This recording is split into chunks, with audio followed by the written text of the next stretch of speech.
Hello, I'm Claire Zorn, and today I'm going to be reading to you from my new book, When We Are Invisible. I'm going to be starting right at the start in chapter 1. It would have taken seconds to launch the missiles that started the winter. I don't know how many there were. Once they detonated on the other side of the world, we stopped knowing anything at all. No electricity equals no information, and no information equals chaos. I suppose we should have thought ourselves lucky. We stopped knowing anything. The people where the missiles landed just stopped.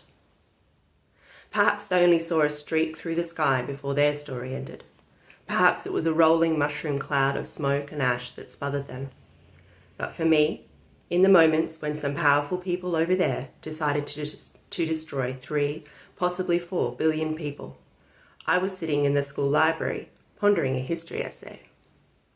To be more accurate, I was watching the tips of Finn Heath's ears turn pink when it became apparent we were definitely going to kiss. We were interrupted. Finn's mum called to tell him to go and buy as much non-perishable food as he could carry because something had gone terribly, terribly wrong. What a way to end a day. The dust cloud blocked out the daylight. We went to bed in the evening, and a new day began, but the sun never rose. No power, no communication, no information, no fuel, and finally, no food. I don't remember the sensation of hunger. It's other things that stick. It's my sister's white knuckles as she pulled a blanket tighter and tighter around herself, her shoulder blades so sharp they could have torn the fabric. It's my father burning books for warmth. It's the taste of flour mixed with a touch of water, just enough to make a paste we could swallow. And my mother carrying our cat out into the bush in the hope that he would be able to catch his own food, so we didn't have to watch him starve. My strongest memory is of what happened in that tiny dark room. I remember the rough texture of the cricket bat handle as I gripped it and raised it above my shoulder, and Finn's raspy breath as Mr. Stavros kicked him in the ribs over and over. Finn, who I hadn't seen in months, was stealing food from Mr. Stavros' shop. I knew I would have to use all my strength when I swung the bat.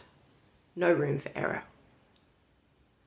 And I remember Mr. Stavros' words as Finn gasped for breath. "You think you are the first to try this? You think I am not waiting for you? I need to make an example of you. I am not charity." He pulled a gun from his back pocket, a black handgun. It clicked when he loaded it. Then Mr. Stavros, who used to call me Lucy Lou when I came to buy milk, pushed the muzzle into the back of Finn's head. After that, I don't remember any thoughts, just the cracking thud of the bat against Mr. Stavros' skull. I remember that very particular sound.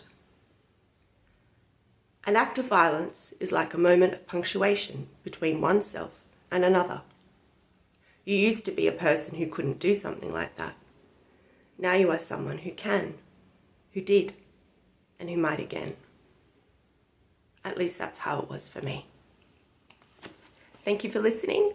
You can buy When We Are Invisible at any good bookstore as well as online.